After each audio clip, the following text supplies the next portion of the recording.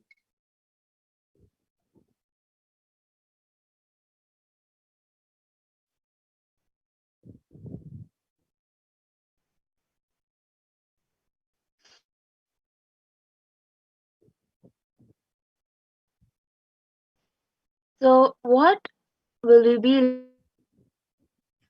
We'll be learning about what is wealth and abundance, who is Bhagwan Venkateshwara, principles of Bhagwan Venkateshwara go beyond poverty in wealth consciousness, powerful cognitions about wealth, Diksha and Darshan of Bhagwan Venkateshwara manifesting through the Supreme Pontiff of Hinduism, Jagadguru Mahasannidhanam Bhagwan Nithyananda Paramashivam.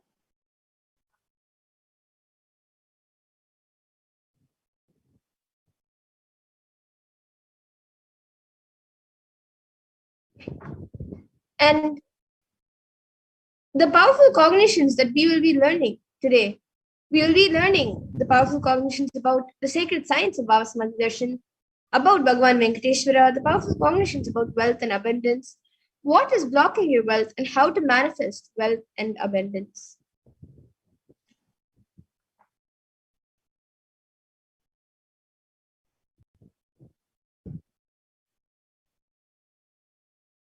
As in Agama, Kriyapada races electromagnetic force of your existence and connects you with God. The Charyapada, the lifestyle of living enlightenment Jiva self, connecting with all dimensions of the world. The Yogapada, raising your Kundalini and connecting with Paramashiva. The Jnanapada, in your being and making him manifest in you. And how will you achieve this? How will you achieve all of this by being here today?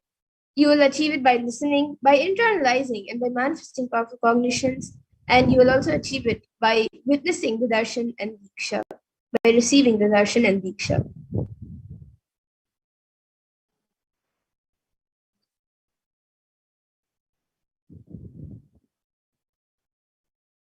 So now let's see what is the Bhavasamadhi darshan.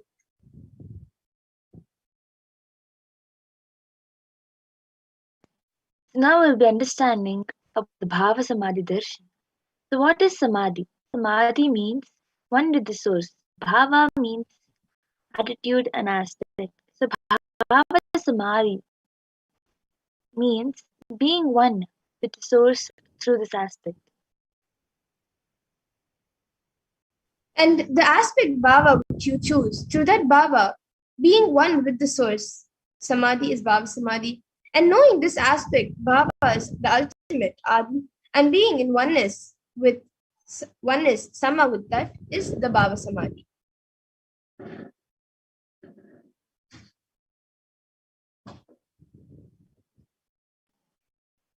So the divine cosmic being manifests from Kailasa, the enlightened time-space zone, through deities and incarnations. Divine cosmic beings manifest through Archavatara deities in temples and through Bhavasamadhi Darshan, the Nijavataras, the incarnation.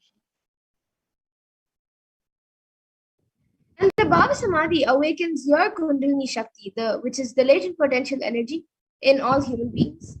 And this awakening of kundalini shakti results in extraordinary abilities expressing through us, like third eye awakening, ability to have the remote vision, ability to scan anyone's body, levitation, teleportation, materialization, and many more such powers and abilities.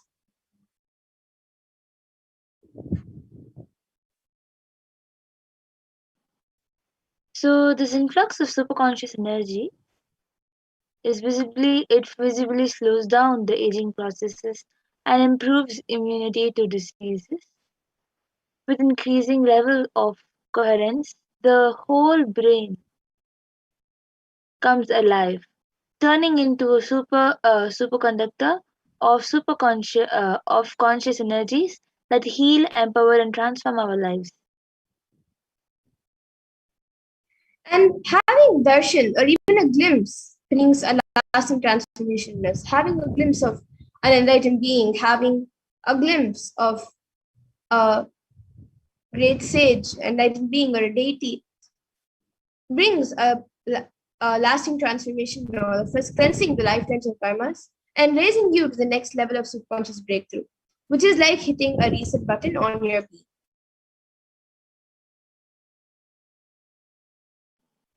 So during the Bhavasamadhi darshan, our neurons mirror that of the avatars. The mirror neurons activate and process all the absorbed moments of information of the avatar just by seeing.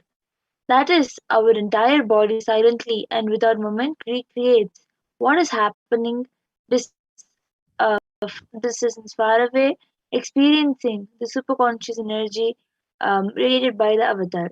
So now,